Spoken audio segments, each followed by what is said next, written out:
अब श्री कृष्ण जी का इतिहास देख लो। श्री विष्णु जी अवतार श्री कृष्ण जी, श्री राम वाली, श्री रामचंद्र जी के जीवन वाला भोग भोग के वो प्राणी श्री कृष्ण रूप में फिर जन्म हुआ।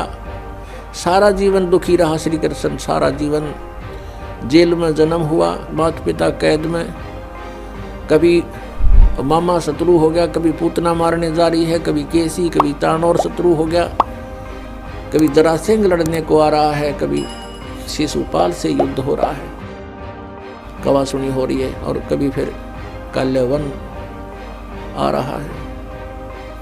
इस दुख में श्री कृष्ण जी ने मथुरा का त्याग कर दिया और ऐसे स्थान पर रहने लगे जहां कोई ना पहुंच सके। समझदार व्यक्ति यही सोचते हैं, राड से बाढ़ अच्छी होती है, झगड़े से बचाव अच्छा होता है।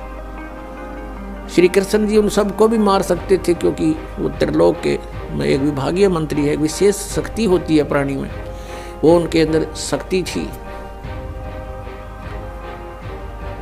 लेकिन यही सोचा था कि किस किस ने मारूं, या तो सबकी बुद्धि भ्रष्ट। तो श्री कृष्ण जी ने द्वारका बनाई। समुद्र के बीच में एक टापू था जिसका केवल एक गेट था, द्वारिका, एक द्वार की नगरी। और ये सोच करके वहाँ यदि इतनी दूर पहले तो कोई आवेगा नहीं, ऐसे स्थान पर जा रहे हम, और वहाँ कोई आ भी गया युद्ध करने तो हम एक ही तरफ से उसका सामना कर सकते हैं, इसलिए एक गेट था उसका, और बाकी 3 समुद्र था 3 तरफ। तो वहाँ श्री कृष्ण जी चले गए, अपना अधिकतर सारा ही जीवन वहाँ व्यतीत किया। यहाँ तो ज़्यादा से ज़्यादा 18 साल के 20 वर्ष के तक यहाँ रहे थे द्वारका में, और बाकी फिर लगभग 200 वर्ष तक जिए थे श्री कृष्ण जी, और बाकी का समय द्वारका में व्यतीत किया था। तो अब ये जो लोग अनजान संत ऋषि, ये गुरु नकली हमें भ्रमित करते हैं कि द्वारका का उस गोवर्धन का परिक्रमा करनी चाहिए और वृंदावन अवश्य जाना चाहिए, मथुरा में अवश्य जाना चाहिए, वहाँ हमारे भगवान ने लीला की है, उनके चरण कमल टिके हैं, वहाँ घूमा करते थे, स्नान किया करते थे।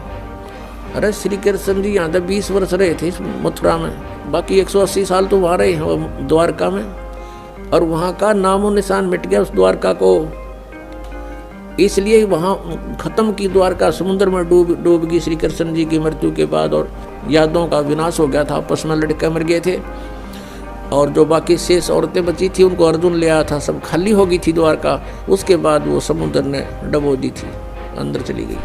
कारण यही था कि भगवान ने सोचा कि यहाँ आएंगे फिर ये धक्के खान द्वारका में इतनी दूर, इसलिए उसका नामो निशान मिटवा दिया था। अगर आज द्वारका होती तो ये नकली कहते द्वारका में भगवान रहे थे, वहाँ जाया करो, वहाँ बहुत पुण्य होता है। उस द्वारका में तो सत्यानाश होया था, सारे यादव कटका मर गए थे वहाँ पर। आज भी जाते हैं वहाँ बहुत से श्रद्धालु। तो कहने का भाव यह है कि जब तक आत्मज्ञान बिना नर भटके, इस तत्व ज्ञान बिना नर भटके, कदे मथुरा कदे काशी। फिर श्री कृष्ण जी का फिर कैसे अंत हुआ?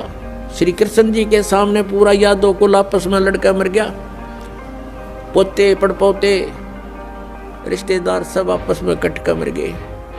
और वो सारा सांग देख कर, वो सारा अनर्थ देख कर जब श्री कृष्ण जी की मृत्यु हुई, एक परिवार के सामने एकाधिक की मृत्यु हो जाती है, उसका कलेजा फट जाता है, रो रो के पागल हो जाता है इंसान।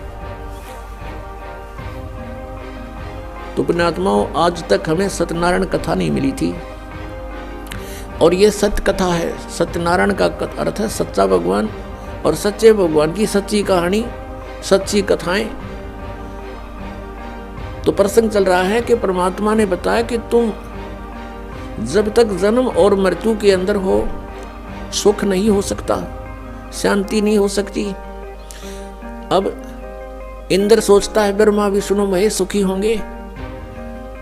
अब इन ब्रह्मा विष्णु महेश की आप देख रहे हो, श्री राम की, श्री विष्णु जी की, श्री कृष्ण जी की कैसे दुर्गति हुई।